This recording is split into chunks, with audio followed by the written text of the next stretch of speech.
ನಮಸ್ತೆ ಫ್ರೆಂಡ್ಸ್. ಈ ದಿನ ನಾವು ನ್ಯಾಯಮೂರ್ತಿಗಳಾದಂಥ ಎಚ್ ಎನ್ ನಾಗಮೋಹನ್ ದಾಸರವರ ಸಂವಿಧಾನ ಓದು ಈ ಸಣ್ಣ ಪುಸ್ತಕದ ಬಗ್ಗೆ, ಅದರಲ್ಲಿರುವಂಥ ಅಧ್ಯಾಯಗಳ ಬಗ್ಗೆ ಒಂದಷ್ಟು ತಿಳಿದುಕೊಳ್ಳುವಂಥ ಪ್ರಯತ್ನ ಮಾಡೋಣ. ಈ ಪುಸ್ತಕವು ಕಡಿಮೆ ಪುಟಗಳಿದ್ದರೂ ಕೂಡ ವಿದ್ಯಾರ್ಥಿಗಳಿಗೆ ಅನುಕೂಲಕರವಾಗುವಂಥ ಎಲ್ಲ ವಿಚಾರಗಳನ್ನು, ಅದರಲ್ಲೂ ಸಂವಿಧಾನದ ಬಗ್ಗೆ ಪ್ರತಿಯೊಬ್ಬರೂ ಕೂಡ ವಿದ್ಯಾರ್ಥಿ ಮಟ್ಟದಲ್ಲಿ ತಿಳಿದುಕೊಳ್ಳುವಂಥ ಪ್ರಯತ್ನವನ್ನು ಎಚ್ ಎನ್ ನಾಗಮೋಹನ್ ದಾಸರವರು ನಮಗೆ ಕೊಡುಗೆಯನ್ನಾಗಿ ಕೊಟ್ಟಿದ್ದಾರೆ. ಈ ಸಂವಿಧಾನದಲ್ಲಿ ಏನೆಲ್ಲ ಅಡಕವಾಗಿದೆ, ಅದರಲ್ಲಿರುವಂಥ ವಿಚಾರಗಳೇನು, ನಮಗೆಲ್ಲ ಬಾಬಾ ಸಾಹೇಬರು ಸಂವಿಧಾನದ ಮುಖಾಂತರ ಏನೆಲ್ಲ ಹಕ್ಕುಗಳನ್ನು ಕೊಟ್ಟಿದ್ದಾರೆ ಅನ್ನುವಂಥ ಪ್ರತಿಯೊಂದು ವಿಚಾರಗಳನ್ನು ಕೂಡ ನಾವಿದರಲ್ಲಿ ನೋಡ್ತಾ ಹೋಗ್ಬೋದು. ನ್ಯಾಯಮೂರ್ತಿಗಳು ಈ ವಿಚಾರವನ್ನು 12 ಅಧ್ಯಾಯಗಳಾಗಿ ಈ ಪುಸ್ತಕವನ್ನು ವಿಭಾಗಿಸಿದ್ದಾರೆ.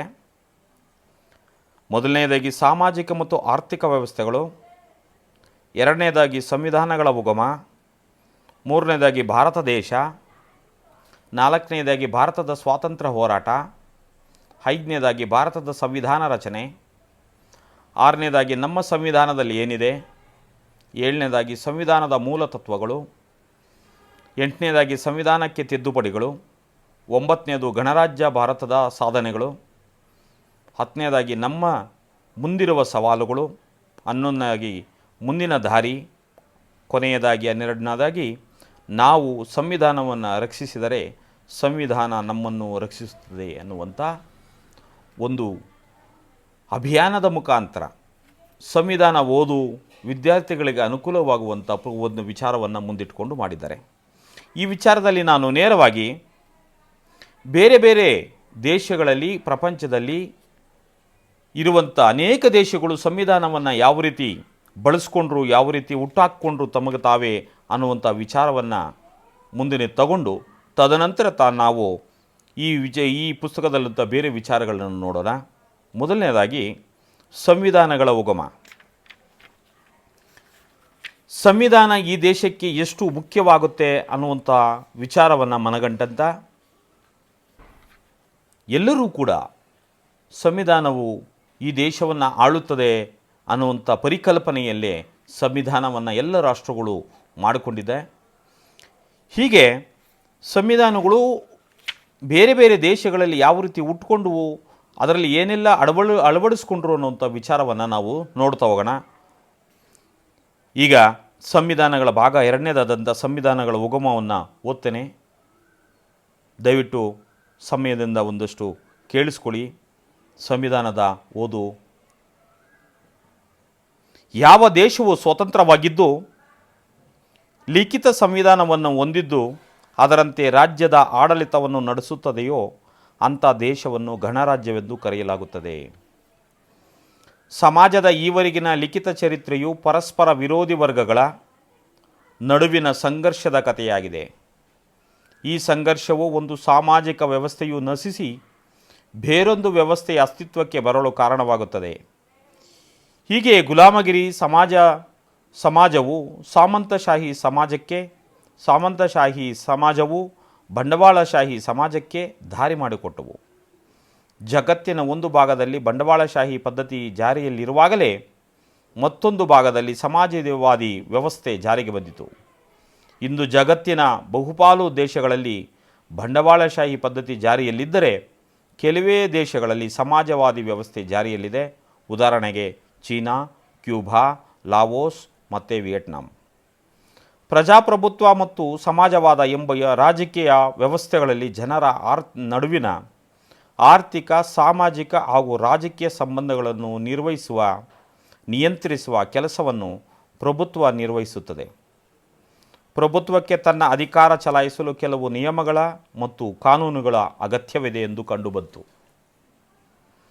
ಯಾವುದೇ ಪ್ರಭುತ್ವ ನಿರಂಕುಶವಾಗಿ ಅಧಿಕಾರ ಚಲಾಯಿಸದಂತೆ ನಿಯಂತ್ರಿಸಲು ಕಾನೂನುಗಳ ಅವಶ್ಯಕತೆ ಇದೆ. ಈ ಕಾನೂನುಗಳ ತಾಯಿಯೇ ಸಂವಿಧಾನ. ಸಂವಿಧಾನವನ್ನು ತಾಯಿ ಅಂತ ಕರೀತಾರೆ. ಯಾವ ದೇಶವು ಸ್ವತಂತ್ರವಾಗಿದ್ದು ಲಿಖಿತ ಸಂವಿಧಾನವನ್ನು ಹೊಂದಿದ್ದು ಅದರಂತೆ ರಾಜ್ಯದ ಆಡಳಿತವನ್ನು ನಡೆಸುತ್ತದೆಯೋ ಅಂಥ ದೇಶವನ್ನು ಗಣರಾಜ್ಯವೆಂದು ಕರೆಯುತ್ತದೆ. ಎಲ್ಲ ಸ್ವತಂತ್ರ ದೇಶಗಳು ಗಣರಾಜ್ಯಗಳಲ್ಲ, ಆದರೆ ಎಲ್ಲ ಗಣರಾಜ್ಯಗಳು ಸ್ವತಂತ್ರವಾದ ದೇಶಗಳು. ಇಲ್ಲಿ ನಾವು ಅರ್ಥವನ್ನು ನೋಡ್ಕೋಬೇಕು. ಗಣರಾಜ್ಯಗಳೇನು, ಸ್ವತಂತ್ರವಾದ ಗಣರಾಜ್ಯಗಳು ಎಂದರೇನು ಅಂತ. ಮೊದಲನೆಯದಾಗಿ ಸಂವಿಧಾನವನ್ನು ರೂಪಿಸಿಕೊಂಡಂಥ, ತನಗೆ ತಾನೇ ಅರ್ಪಿಸಿಕೊಂಡಂಥ ಒಂದು ದೇಶ ಅಂತೇಳಿದ್ರೆ ಇಂಗ್ಲೆಂಡ್ನ ಮ್ಯಾಗ್ನಾ ಕಾರ್ಟ್.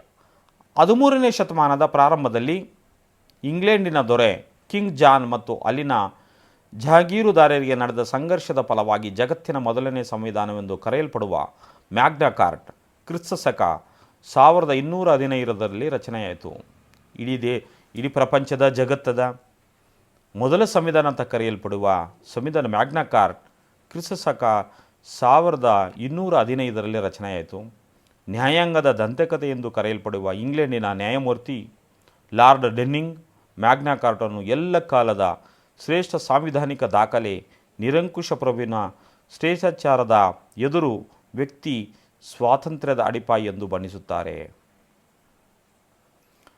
ಈ ಏನು ಪ್ರಪಂಚದ ಮೊದಲ ಸಂವಿಧಾನ, ಆ ಸಂವಿಧಾನವನ್ನು ಅದರಲ್ಲಿರುವಂಥ ಪ್ರಮುಖ ಅಂಶಗಳು ನೋಡುವಂಥದ್ದಾದರೆ, ಕಿಂಗ್ ಜಾನ್ ದೊರೆಯ ಅಧಿಕಾರಕ್ಕೆ ಕಡಿವಾಣ ಹಾಕಲಾಯಿತು, ನ್ಯಾಯಾಂಗವನ್ನು ಬಲಪಡಿಸಲಾಯಿತು, ಗುಲಾಮರನ್ನು ಹೊರಪಡಿಸಿ ಉಳಿದವರನ್ನು ಶಿಕ್ಷಿಸಬೇಕಾದರೆ ಅಥವಾ ದಂಡ ವಿಧಿಸಬೇಕಾದರೆ ನ್ಯಾಯಾಂಗದ ಪ್ರಕ್ರಿಯೆಗೆ ಒಳಪಡಿಸುವುದನ್ನು ಕಡ್ಡಾಯ ಮಾಡಲಾಯಿತು.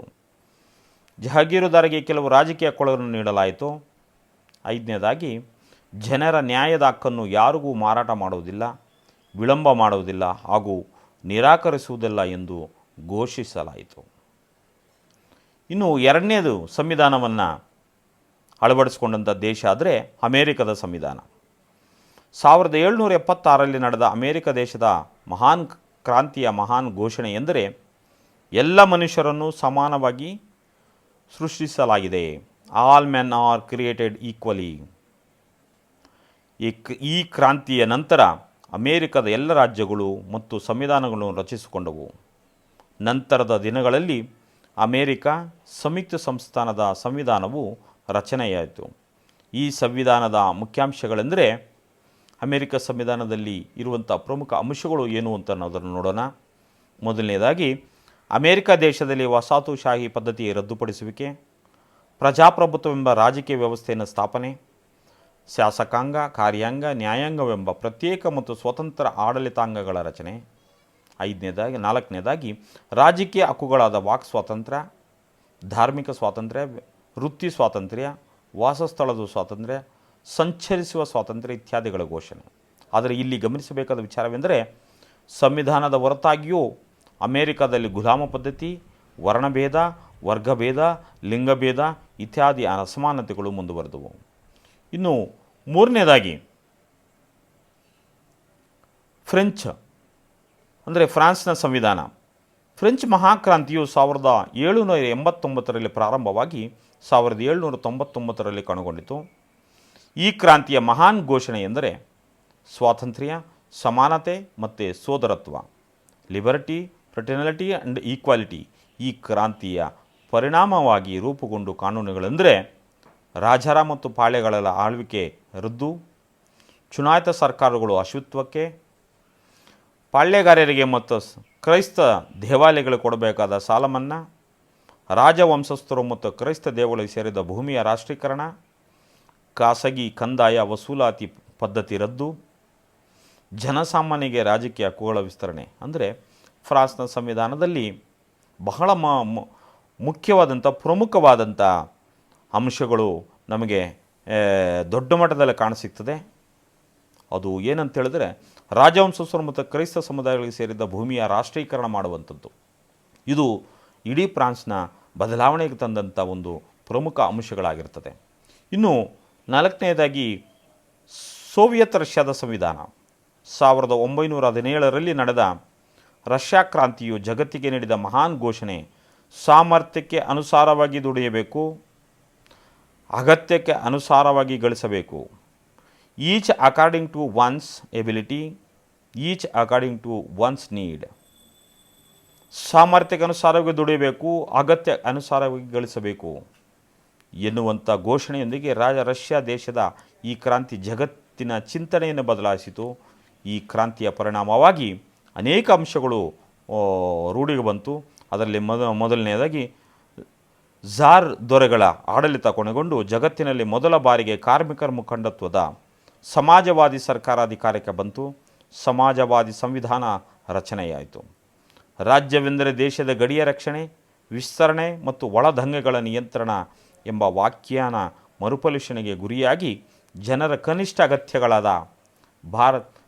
ಅಗತ್ಯಗಳಾದ ಆಹಾರ, ಆರೋಗ್ಯ, ಶಿಕ್ಷಣ, ವಸತಿ, ಉದ್ಯೋಗ ಇತ್ಯಾದಿಗಳನ್ನು ಪೂರೈಸುವುದು ರಾಜ್ಯದ ಕರ್ತವ್ಯ ಎಂಬ ಕಲ್ಯಾಣ ರಾಜ್ಯದ ಕಲ್ಪನೆಗೆ ಜಾರಿಗೆ ಬಂದಿತು. ಇನ್ನು ಮೂರನೇದಾಗಿ ಪರಿಪೂರ್ಣ ಪ್ರಜಾಪ್ರಭುತ್ವಕ್ಕೆ ರಾಜಕೀಯ ಹಕ್ಕುಗಳ ಜೊತೆಗೆ ಆರ್ಥಿಕ, ಸಾಮಾಜಿಕ ಹಾಗೂ ಸಾಂಸ್ಕೃತಿಕ ಹಕ್ಕುಗಳನ್ನು ನೀಡಬೇಕು ಎನ್ನುವ ತಾತ್ಪರ್ಯ ನೀಡಲಾಯಿತು. ನಾಲ್ಕನೇದಾಗಿ ಭೂಮಿ, ನೀರು, ಖನಿಜ ಹಾಗೂ ಇತರೆ ನೈಸರ್ಗಿಕ ಸಂಪತ್ತು ಇಡೀ ಸಮುದಾಯಕ್ಕೆ ಸೇರಿದ್ದು, ಪ್ರತಿಯೊಬ್ಬ ಪ್ರಜೆಗೂ ಇದರಲ್ಲಿ ಹಕ್ಕು ಇದೆ ಎಂದು ಘೋಷಿಸಲಾಯಿತು. ಐದನೇದಾಗಿ ವರ್ಗಭೇದ, ವರ್ಣಭೇದ ಮತ್ತು ಲಿಂಗಭೇದವನ್ನು ರದ್ದು ಮಾಡಿ ಸಮಾನತೆಯನ್ನು ಸಾರಲಾಯಿತು. ಆರನೇದಾಗಿ ಧರ್ಮವು ವ್ಯಕ್ತಿಯ ಖಾಸಗಿ ಹಕ್ಕು ಎಂದು ಘೋಷಿಸಿ ಧರ್ಮವನ್ನು ರಾಜಕಾರಣದಿಂದ ಬೇರ್ಪಡಿಸಲಾಯಿತು. ನಿಜವಾದ ಅರ್ಥದಲ್ಲಿ ಧರ್ಮ ನಿರಪೇಕ್ಷತೆ, ಜಾತ್ಯತೀತತೆ ಜಾರಿಗೆ ಬಂದಿತ್ತು. ಇನ್ನು ಏಳನೇದಾಗಿ ಆಹಾರ, ಬಟ್ಟೆ, ಶಿಕ್ಷಣ, ಆರೋಗ್ಯ, ವಸತಿ, ಉದ್ಯೋಗ ಇತ್ಯಾದಿಗಳು ಮೂಲಭೂತ ಹಕ್ಕುಗಳಾದವು. ಎಂಟನೇದಾಗಿ ದುಡಿದು ತಿನ್ನುವುದು ಕರ್ತವ್ಯ ಎಂದು ಘೋಷಿಸಲಾಯಿತು. ಒಂಬತ್ತನೇದಾಗಿ ಜನರ ಅಭಿವೃದ್ಧಿಗೆ ಪಂಚವಾರ್ಷಿಕ ಯೋಜನೆಗಳನ್ನು ಜಾರಿಗೆ ತರಲಾಯಿತು. ಹತ್ತನೇದಾಗಿ ಜಗತ್ತಿನ ಯಾವುದೇ ದೇಶಗಳಲ್ಲಿ ನಡೆಯುವ ಸ್ವಾತಂತ್ರ್ಯ ಹೋರಾಟಗಳಿಗೆ ಮತ್ತು ವಿಮೋಚನಾ ಹೋರಾಟಗಳಿಗೆ ಬೆಂಬಲ ಸೂಚಿಸಲಾಯಿತು. ಹೀಗೆ ಅನೇಕ ದೇಶಗಳು ತಮಗೆ ಬೇಕಾದಂಥ ಸಂವಿಧಾನಗಳನ್ನ ತಾವೇ ರಚನೆ ಮಾಡಿಕೊಂಡು ಅಳವಡಿಸಿಕೊಳ್ಳುವಂಥ ಪ್ರಯತ್ನವನ್ನು ಈ ಎಲ್ಲ ಕಾಲಘಟ್ಟಗಳಲ್ಲಿ ನಡೀತು. ಹಾಗೆಯೇ ಅಮೇರಿಕಾ, ಫ್ರಾನ್ಸ್ ಮತ್ತು ರಷ್ಯಾ ದೇಶದ ಕ್ರಾಂತಿಗಳು ಜಗತ್ತಿನ ಇತರೆ ದೇಶಗಳ ಮೇಲೆ ಪರಿಣಾಮ ಬೀರಿದವು. 20ನೇ ಶತಮಾನದ ಪ್ರಾರಂಭದಲ್ಲಿ ಕೇವಲ ಬೆರಳೆಣಿಕೆಯಷ್ಟು ಸ್ವತಂತ್ರ ರಾಷ್ಟ್ರಗಳಿದ್ದವು. ಕ್ರಮೇಣ ಇತರ ದೇಶಗಳಲ್ಲಿ ಸ್ವಾತಂತ್ರ್ಯ ಹೋರಾಟಗಳು ಮತ್ತು ವಿಮೋಚನಾ ಹೋರಾಟಗಳು ಬೆಳೆದು ಬಂದವು. ಇದರ ಪರಿಣಾಮವಾಗಿ ಇಂದು ವಿಶ್ವದಲ್ಲಿ 195 ಸ್ವತಂತ್ರ ದೇಶಗಳಿವೆ. ಇವುಗಳ ಪೈಕಿ 176 ದೇಶಗಳು ಪ್ರತ್ಯೇಕವಾದ ಸಂವಿಧಾನವನ್ನು ರಚಿಸಿಕೊಂಡಿವೆ. ಕೆಲವು ದೇಶಗಳು ಬೇರೆ ದೇಶದ ಸಂವಿಧಾನಗಳನ್ನು ಅಳವಡಿಸಿಕೊಂಡಿವೆ. ಹೀಗೆ ವಿಶ್ವದ ಬಹುಪಾಲು ದೇಶಗಳು ಸಂವಿಧಾನದ ಚೌಕಟ್ಟಿಗೆ ಒಳಪಟ್ಟಿವೆ.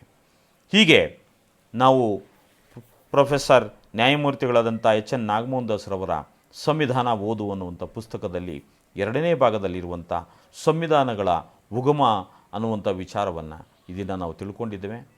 ನಿಮ್ಮೆಲ್ಲರಿಗೂ ಕೂಡ ಈ ವಿಚಾರ, ಈ ವಿದ್ಯಾರ್ಥಿಗಳಿಗೆ ಕೈಪಿಡಿ ಬಂದಂಥ ಈ ಸಂವಿಧಾನ ಓದೊಂದು ಪುಸ್ತಕದ 2ನೇ ಭಾಗ ನಿಮ್ಮೆಲ್ಲರಿಗೂ ಕೂಡ ಅನುಕೂಲ ಆಗುತ್ತೆ ಅಂಥೇಳಿ ಈ ಮುಖಾಂತರ ನಾನು ಅದರ ವಿವರಣೆಯನ್ನು, ಸಂವಿಧಾನ ಯಾವ ರೀತಿ ಬೇರೆ ಬೇರೆ ದೇಶಗಳಲ್ಲಿ ಹುಟ್ಟುಕೊಳ್ತು ಅನ್ನೋಂಥ ಒಂದು ಸಣ್ಣ ಪರಿಚಯವನ್ನು ಪುಸ್ತಕದಲ್ಲಿರುವಂತಾಗೆ ನಾನು ಹೇಳಿದ್ದೇನೆ. ಇದೆಲ್ಲವರೆಗೂ ನಿಮಗೆ ಅನುಕೂಲ ಆಗ್ಬೋದು ಅನ್ನೋಂಥ ವಿಚಾರ ಮನಸ್ಸಲ್ಲಿಟ್ಟುಕೊಂಡು ಇಲ್ಲಿಗೆ ಈ ಅಧ್ಯಾಯವನ್ನು ಮುಗಿಸ್ತೇನೆ. ಮುಂದಿನ ಭಾಗದಲ್ಲಿ ಸಂವಿಧಾನ ಓದು 2ನೇ ಭಾಗವನ್ನು ನೋಡೋಣ. ಜೈ ಭೀಮ್, ಜೈ ಭಾರತ್.